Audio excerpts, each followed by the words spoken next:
প্রাক্তন মুখ্যমন্ত্রী 15 বছর মুখ্যমন্ত্রী ছিলেন, তাকে চোর চোর স্লোগান খারাপ লাগে। কি হয়েছে আমার জানা নেই। এখন কি পরিবেশ, কি পরিস্থিতিতে কি হয়েছে, কিন্তু যেটা হচ্ছে আসলে যে গত 15 বছর ধরে রাজ্য জুড়ে যে অর্গানাইজ লুট অ্যান্ড লিগালাইজ প্লান্ডার, করোনা সেবাশ্রয়ের একটা প্রাতিষ্ঠানিক বিষয় রয়েছে এবং বিপুল পরিমাণ যে রেভিনিউ লস, এই রেভিনিউ লসগুলোর সঙ্গেও দেখা যাচ্ছে এই অর্গানাইজ লুট অ্যান্ড লিগালাইজ প্লান্ডারের একটা সম্পর্ক রয়েছে।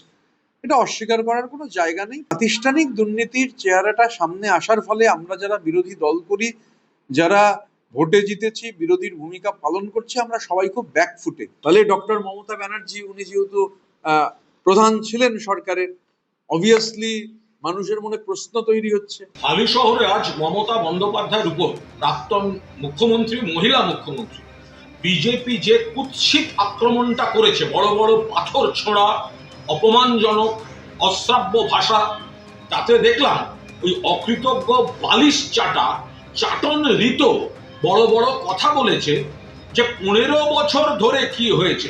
আরে 15 বছর চাটন ঋত, অপদার্থ, অকৃতজ্ঞ, বেঈমান, গদ্দার, একটা রেপের মামলার আসামি সিপিএম লাথি মেরে বার করেছিল, তৃণমূল কংগ্রেস আশ্রয় দিয়েছিল, ভুল করেছিল, আমাদের আপত্তি শোনেনি, কিন্তু আশ্রয় দিয়েছিল।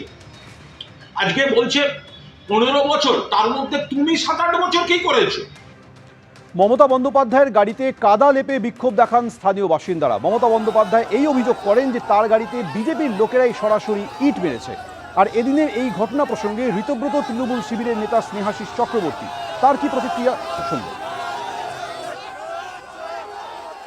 প্রাক্তন মুখ্যমন্ত্রী এবং তার গাড়ির ওপরে ইট ছোড়া, কাদা লেপে দেওয়া, এগুলো অত্যন্ত নিন্দনীয়। যারা করেছে তারা যেই হোক না কেন, এটা বাংলার সংস্কৃতির পরিপন্থী এবং এটা বাংলার সংস্কৃতির সাথে যায় না, বাংলার কালচারের সাথে যায় না। এবং একই রকম ভাবে বাংলার যিনি বর্তমান মুখ্যমন্ত্রী, তিনি যখন বিরোধী দলনেতা ছিলেন তখনও তার গাড়ির ওপরে যেভাবে আক্রমণ করা হয়েছিল সেটাও কিন্তু নিন্দনীয় ছিল।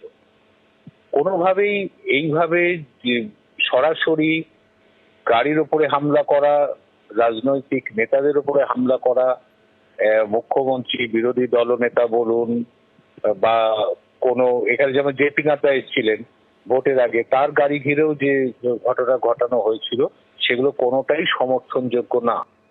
আজকের এই ঘটনা নিয়ে পোস্ট করলেন কুণাল ঘোষ। মমতা বন্দ্যোপাধ্যায়ের উপরে আক্রমণের প্রতিবাদে কাল দুপুর 2টোয় বিধানসভায় প্রতিবাদ কর্মসূচি হবে।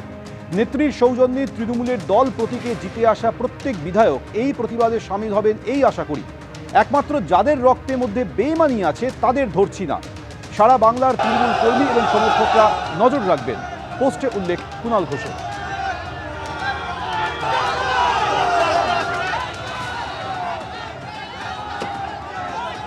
একটি পোস্ট করেছেন কুণাল ঘোষ, সেখানে তিনি লিখছেন যে মমতা বন্দ্যোপাধ্যায়ের উপর আক্রমণের প্রতিবাদে কাল দুপুর 2টোয় বিধানসভায় প্রতিবাদ কর্মসূচির ডাক দেওয়া হয়েছে।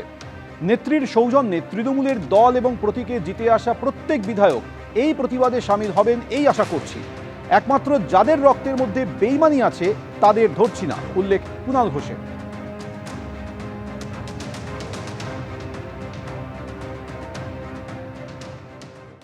এবিপি আনন্দ, এগিয়ে থাকে, এগিয়ে রাখে।